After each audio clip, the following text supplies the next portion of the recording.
Okay,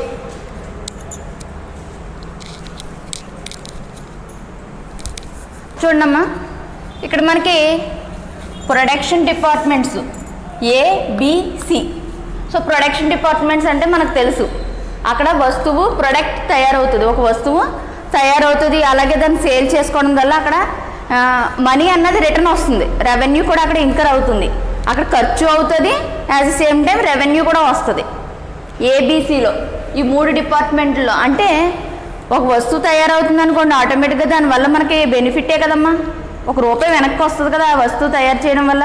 ఒక ₹10 పెట్టుబడి పెట్టి ఏదైనా వస్తువు తయారు చేసామనుకోండి, ₹1 వెనక్కి ఖచ్చితంగా వస్తుంది కదా, వచ్చేలాగే మనం తయారు చేసుకుంటాం కదా.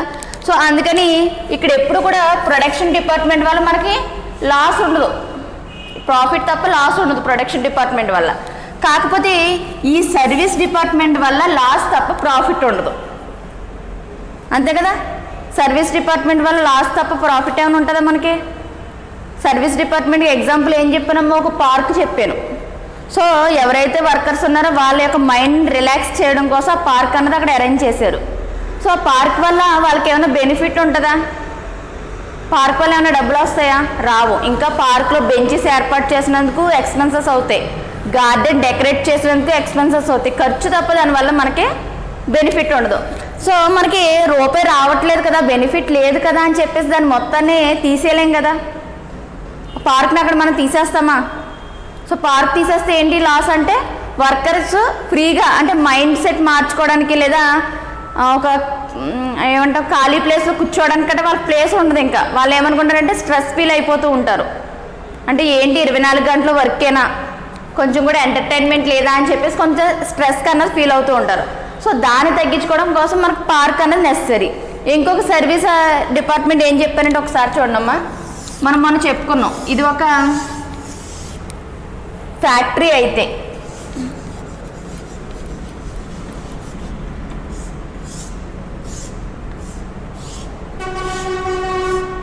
ఇవి units, production units, department A B C, ఓకేనా. సో 3 యూనిట్స్ ఉన్నాయి. మనం ఇక్కడ క్యాంటీన్ అని చెప్పుకున్నాం, ఇక్కడ పార్క్ అని చెప్పుకున్నాం. సో ఫర్ ఎగ్జాంపుల్ క్యాంటీనే చూసుకోండి, ఆర్గనైజేషన్ ఏం చేస్తుంది, ఇందులో ఎవరైతే వర్క్ చేస్తున్నారో ఆ వర్కర్స్ అందరికీ కూడా ఫ్రీ మీల్స్ అనేది ఏర్పాటు చేసింది, మధ్యాహ్నం మీల్స్ అన్నది ఫ్రీ అని చెప్పేసి ఏర్పాటు చేసింది. సో ఏర్పాటు చేయడం వల్ల ఏంటి, ఇందులో ఎవరైతే వర్కర్స్ ఉన్నారో వాళ్ళు మార్నింగ్ ఇన్ టైంకి అన్నది వచ్చేస్తారు ఫ్యాక్టరీకి, ఎందుకంటే వాళ్ళకి భోజనం ఇంటికాడ అరేంజ్ చేయ అవసరం లేదు, ప్రిపేర్ చేసి క్యారేజ్ పెట్టి ఏమంటారు ఇంటికాడ క్యారేజ్ లేట్ అయిపోయింది, రావడం లేట్ అయిపోయింది, టెన్షన్స్ గందరగోళం ఇంకేది లేకుండా మధ్యాహ్నం భోజనం అక్కడే చేసేస్తాం కదా. సో ప్రాబ్లం ఏముందని డైరెక్ట్గా వచ్చిన ప్రతి ఒక్కడు కూడా వాడు వర్క్ అనేది వాడు స్టార్ట్ చేసుకుంటాడు, ఎవరైతే వర్కర్ ఉన్నాడో వాడు స్టార్ట్ చేసుకుంటాడు. అయితే ఈ క్యాంటీన్ వల్ల ఖర్చు తప్ప మనకి ఇన్కమ్ లేదు, అంతేనమ్మా. అయితే ఇండైరెక్ట్గా ఇన్కమ్ ఉంది, ఇందులో ఎవరైతే వర్కర్స్ ఉన్నారో వాళ్ళు ఫుడ్ తింటేనే వర్క్ చేయగలరు, అంతే కదా. ఇక్కడ ఫుడ్ పెట్టకపోతే వాళ్ళు ఎలా వర్క్ చేస్తారమ్మా, చేయలేరు. ఇక్కడ వీళ్ళు వర్క్ చేయాలి అంటే ఇండైరెక్ట్గా ఇది హెల్ప్ చేయాలి ఖచ్చితంగా, క్యాంటీన్ అన్నది ఇండైరెక్ట్గా హెల్ప్ చేయాలి. అయితే ఇక్కడ ఖర్చు జరుగుతుంది కాబట్టి దీన్ని ఏమన్నామంటే మనం ఇండైరెక్ట్ ఎక్స్పెన్సెస్ అన్నాం. సో ఇది సర్వీస్ డిపార్ట్మెంటు, ఇది కూడా సర్వీస్ డిపార్ట్మెంటే, ఇవి 2 అవసరమే మనకి, కానీ ఇవి రెండిటి వల్ల ఎటువంటి ఇన్కమ్ రాదు. సో ఇన్కమ్ రావట్లేదు కదా అని ఆ 2 తీసేస్తామా? ఫర్ ఎగ్జాంపుల్ ఉంది ఇక్కడ ఒక అడ్మినిస్ట్రేటివ్ బ్లాక్ ఉందమ్మా. సో అడ్మినిస్ట్రేటివ్ బ్లాక్ నుంచి ఇన్కమ్ ఏమీ రాదు. మన కాలేజ్ ఉంది, మన కాలేజ్ అడ్మినిస్ట్రేటివ్ బ్లాక్ నుంచి ఏమైనా ఇన్కమ్ వస్తుందా? అక్కడికి మీకు సంబంధించిన ఫీజులు కానీ అన్నీ కలెక్ట్ చేసుకుంటుంది అదే అడ్మినిస్ట్రేటివ్ బ్లాకే, కానీ దానికంటూ ఓన్గా ఇన్కమ్ జనరేట్ చేసుకోలేదు అది. సో మీ ద్వారానే అది ఇన్కమ్ జనరేట్ చేస్తుంది, ఎవరు ఏ టైంకి వస్తున్నారు ఇవన్నీ కూడా అడ్మినిస్ట్రేషన్ చూస్తుంది, కానీ దీనివల్ల ఇన్కమ్ లేదు కాబట్టి దీన్ని తీసేయడానికి ఉండదు మనకి. సో దీని అవసరం ఉంది. సో అలాంటప్పుడు ఏం చేస్తామంటే దీనికి అయిన ఖర్చు అంతా కూడా, ఈ సర్వీస్ డిపార్ట్మెంట్లకి అయిన ఖర్చు అంతా కూడా మనం ఎక్కడి నుంచి రాబట్టుకోవాలంటే ఈ యొక్క ప్రొడక్షన్ డిపార్ట్మెంట్స్లోనే కేటాయించుకోవాలి. ఈ యొక్క ప్రాఫిట్ ప్రొడక్షన్ డిపార్ట్మెంట్లో వచ్చిన లాభంలోంచి ఈ ఖర్చును కూడా మనం తీసేయాలి. అంతే కదా, అప్పుడు మనకి జెన్యున్గా ఎంత ప్రాఫిట్ వచ్చిందనేది తెలుస్తుంది. ఓకేనమ్మా. సో ఇవి సర్వీస్ డిపార్ట్మెంట్స్ అని చెప్పుకున్నాం. సో ఏవైతే ఉన్నాయో ఇవి రెండు కూడా సర్వీస్ డిపార్ట్మెంట్స్. సో మన ఇక్కడ ప్రాబ్లంలో చూసినట్టయితే PQ, ఇక్కడ ఏ సర్వీస్ డిపార్ట్మెంట్స్ ఏం చెప్పాడు, P అలాగే Q. సో ఇవి రెండు కూడా సర్వీస్ డిపార్ట్మెంట్స్ అంట. సో ఈ సర్వీస్ డిపార్ట్మెంట్స్కి కావాల్సిన ఎక్స్పెన్సెస్ అన్నీ కూడా ఎవరి మీద వేస్తామంటే మనం ABC ఈ మూడిట్ల మీద ఆ ఎక్స్పెన్సెస్ అనేది రికవరీ చేసుకుంటాం. అయితే మూడిట్ల మీద ఈక్వల్గా రికవరీ చేసుకోవచ్చా? ఓకేనమ్మా. ఇక్కడ ఒక 10,000 అవుతుంది అనుకోండి, 15,000 అవుతుంది అనుకోండి, 15,000 అవుతుంది ఖర్చు క్యాంటీన్కి. సో వీడికి 5, వీడికి 5, వీడికి 5,000 వేసేసి 15,000 వీళ్ళ దగ్గర నుంచి తీసుకుంటే ఒప్పుకుంటారా వాళ్ళు? ఇందులో ఏమో 200 మంది వర్కర్లు ఉన్నారు, ఇందులో 150 మంది ఉన్నారు, ఇందులో 50 మందే ఉన్నారు. సో ఖర్చు కూడా ఈ వర్క్ని బట్టి డివైడ్ చేసేస్తాం. మనం ముందు క్లాస్లో ఏం చేసామమ్మా, సో సర్వీస్ డిపార్ట్మెంట్కి సంబంధించినవి కానీ ఏవైనా రెంట్ ఉందనుకోండి, రెంట్ రూమ్ యొక్క స్పేస్ని బట్టి, ఫుడ్ ఉందనుకోండి వర్కర్స్ యొక్క స్ట్రెంగ్త్ని బట్టి మనం క్యాలిక్యులేట్ చేసుకుంటాం. ఓకేనా. సో ఇక్కడ అందుకని ఏం చేశాడంటే దానికి ఒక రేషియో ఇచ్చాడు మనకి. సర్వీస్ డిపార్ట్మెంట్లో అయిన ఎక్స్పెన్సెస్ ఏదైతే ఖర్చు అవుతుందో ఆ ఖర్చుని ఈ రేషియోలో వాళ్ళకి డివైడ్ చేసేయమన్నాడు. అర్థమైందమ్మా. సర్వీస్ డిపార్ట్మెంట్లో అయిన ఖర్చు అంతా కూడా ఈ రేషియో ద్వారా ABCకి కేటాయించేయమన్నాడు. అప్పుడు సర్వీస్ డిపార్ట్మెంట్ యొక్క ఎక్స్పెన్సెస్ ఏమవుతాయి అంటే 0 అయిపోతాయి. ఎందుకంటే ఆ ఎక్స్పెన్సెస్ ఏం చేసాం మనం, ప్రొడక్షన్ డిపార్ట్మెంట్స్కి 3:4:2 రేషియోలో మనం పనిచేస్తాం వాళ్ళ ఎక్స్పెన్సెస్ కూడా. ఓకేనమ్మా. సో ప్రాబ్లం ఏంటన్నది చూద్దాం. అయితే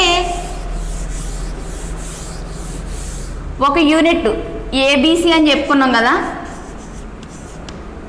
ఒక యూనిట్లో ఒక గంటకి ఎంత ఖర్చు అవుతుంది, ఓవర్ హెడ్స్ ఎంత అవుతున్నాయి అన్నది మనం కనిపెట్టమన్నాడు. Calculate of overheads hour rate, అంటే ఒక అవర్కి ఎంత ఖర్చు అవుతుంది అన్నది మనం కనిపెట్టాలి. అది ఎలా అన్నది లాస్ట్లో చెప్తాను సమ్ చివరన. సో అప్పటి వరకు దాని పాయింట్ అవసరం లేదు.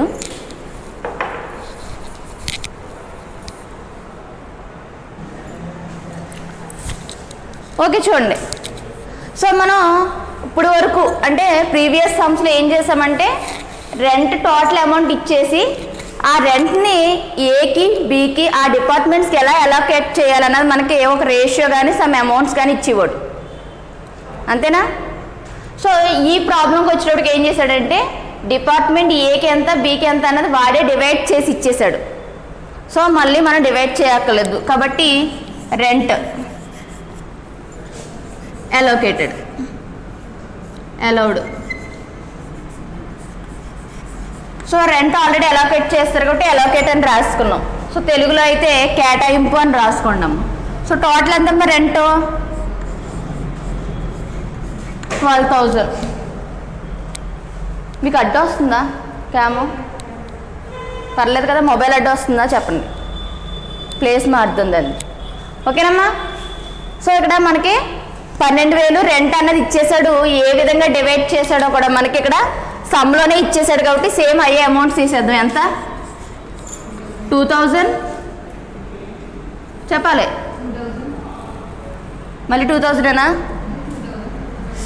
ఓకే 2,400 ఇది. నెక్స్ట్ బి ఎంత చెప్పండి, 4,800, 2,800. సో రెంట్ డివైడ్ చేస్తాం. నెక్స్ట్ ఎలక్ట్రిసిటీ చెప్పం. ఎలక్ట్రిసిటీ సో సేమ్ అలోకేట్ చేస్తాం. 4,800, 200, 2,000. ఓకే 2,500, 400, 300. చెప్పండి అందరూ గట్టిగా. ఇండైరెక్ట్ లేబర్ ఎంతమ్మా? 6,000. 1200, B 2000, 1000, ఓకే ఓకే, బీకి 2000, సికి 1000, డికి సారీ పీకి 800,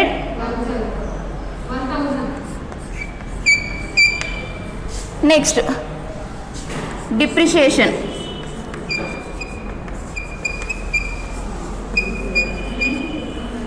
సో డిప్రిషియేషన్ ఎంతమ్మా? 5000, 2500, 1600, 200, 500, 200. సో ఇవి అన్నది ఎలా వేస్తున్నామో నాకు అర్థమైంది కదమ్మా మీకు. సో ఆల్రెడీ వాడు సమ్లో అలోకేట్ చేస్తాడు, డిపార్ట్మెంట్ ఏకి ఎంత, బీకి ఎంత, సికి ఎంత అనేది వాడే అలోకేట్ చేసి మనకి ఇచ్చేసాడు కాబట్టి సేమ్ అమౌంట్లు మనం ఇక్కడ వేసుకుంటున్నాం. సో వాడు టోటల్ చేయలేదు కాబట్టి మనం టోటల్ చేస్తాం, అంతే తేడా. ఓకేనా? So next depreciation. Okay, next ఏంటమ్మా? సండ్రీస్. చెప్పమ్మా సండ్రీస్. 4000,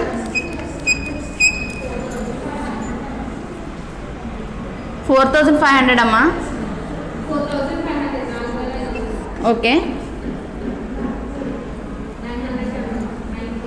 910, 2143, 843 నా 47,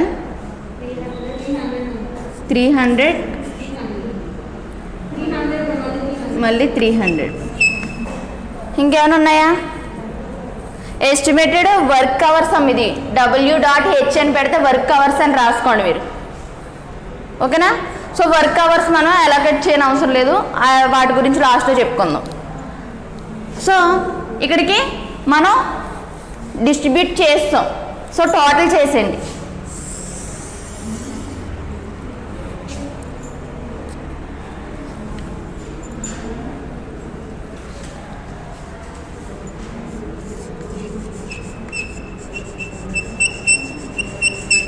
ప్రైమరీ డిస్ట్రిబ్యూషన్.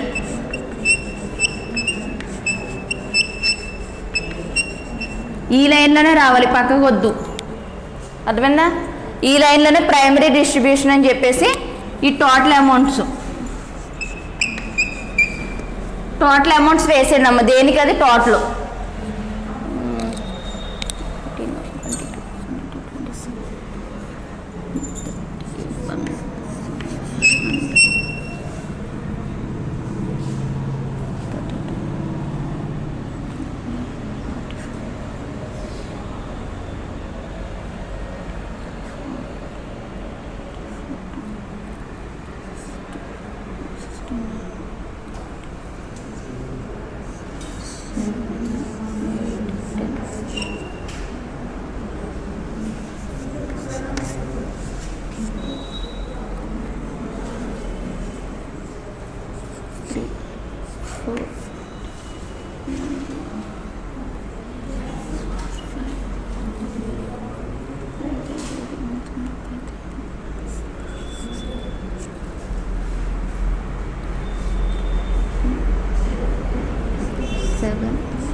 రమ్మా.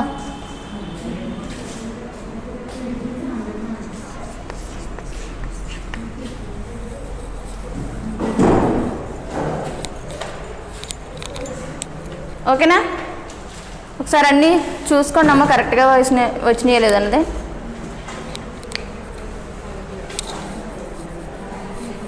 అర్థం కాలేదు, ఏం లేదు కదా?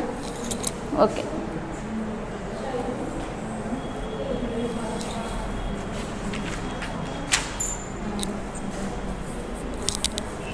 సో మొత్తం ఓవర్ హెడ్స్ వేస్తాం ఇక్కడ చూడమ్మా.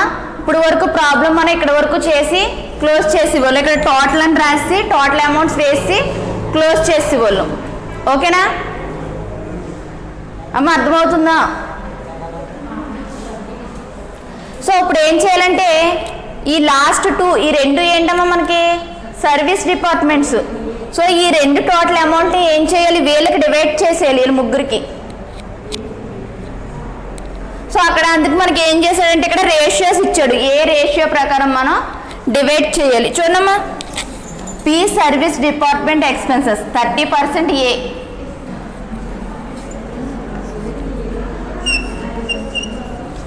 లాస్ట్ మాట్లాడుకున్నామా సర్వీస్ డిపార్ట్మెంట్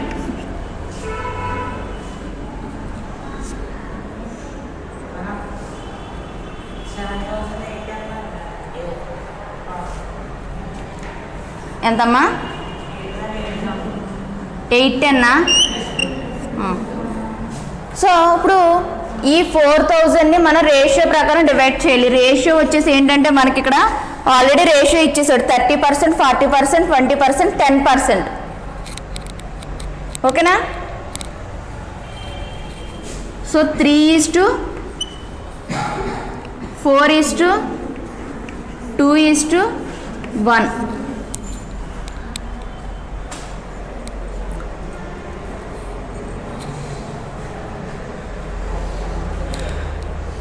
డౌట్ ఉందా? చూడమ్మా, ప్రొడక్షన్ పి అన్నది సర్వీస్ డిపార్ట్మెంట్. ఓకేనా అమ్మ? సైలెన్స్. ఓకే, పి అన్నది మనకి సర్వీస్ డిపార్ట్మెంట్. సో సర్వీస్ డిపార్ట్మెంట్లో అయిన ఖర్చుని ఏం చేస్తున్నామంటే రిమైనింగ్ డిపాజిట్లో మనం షేర్ చేసేస్తున్నాం, అంటే వాళ్ళకి పంచేస్తున్నాం. అయితే ఏ రేషియో ప్రకారం పంచాలి ఏంటంటే ప్రతిదీ కూడా మనం వేరే వాళ్ళకి పంచుతున్నాము అంటే ఒక రేషియోని యూజ్ చేసుకుని మనం పంచిపోవాలి. ఎందుకంటే ఆ రేషియో దేని బట్టి డిపెండ్ అయి ఉంటుంది అంటే అక్కడ జరుగుతున్న ఖర్చుని బట్టి, ప్రొడక్షన్ బట్టి.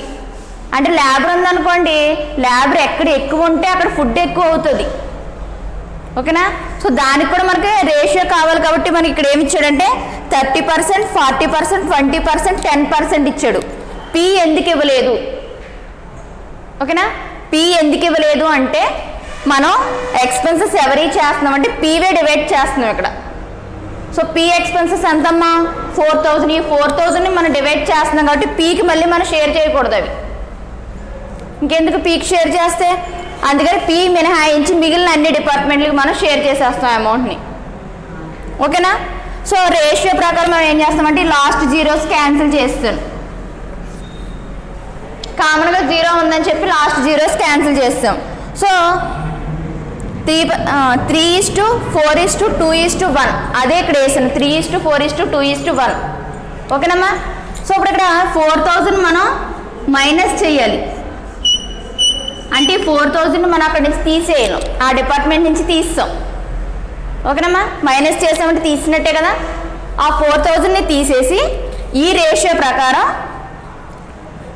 ఏకి, బికి, సికి, క్యూకి మనం షేర్ చేస్తున్నాం. సో రఫ్ వర్క్ అనుకోండి. చూడమ్మా, 4000 ఇంటూ రేషియో ఎంత 3/10. 3/10. సో ఈ 0 క్యాన్సిల్ అయిపోతే 1200. ఓకేనా? సో ఏకి 1200 జరిగిన ఖర్చుని డివైడ్ చేస్తున్నాం. ఏకి 1200. నెక్స్ట్ ఎంత 4 16 1600 బికి. అలాగే సికి ఎంత 2 అంట, అంటే 800.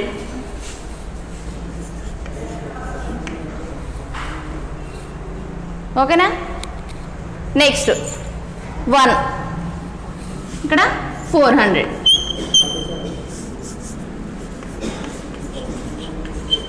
చూడండి సరిపోయిందా?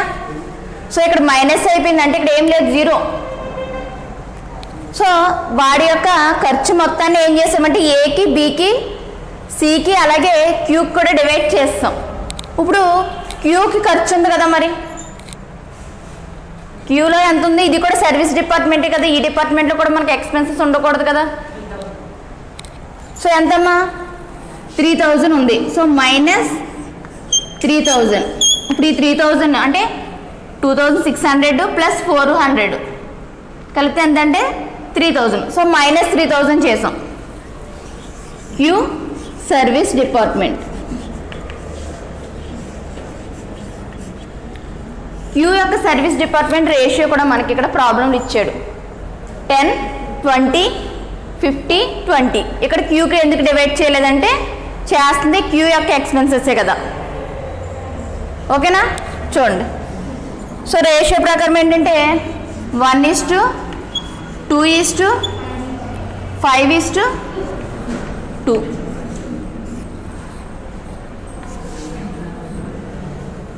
సో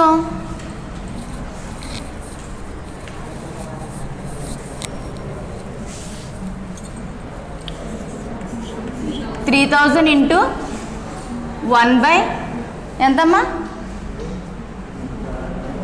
10. అంతే కదా రేషియో.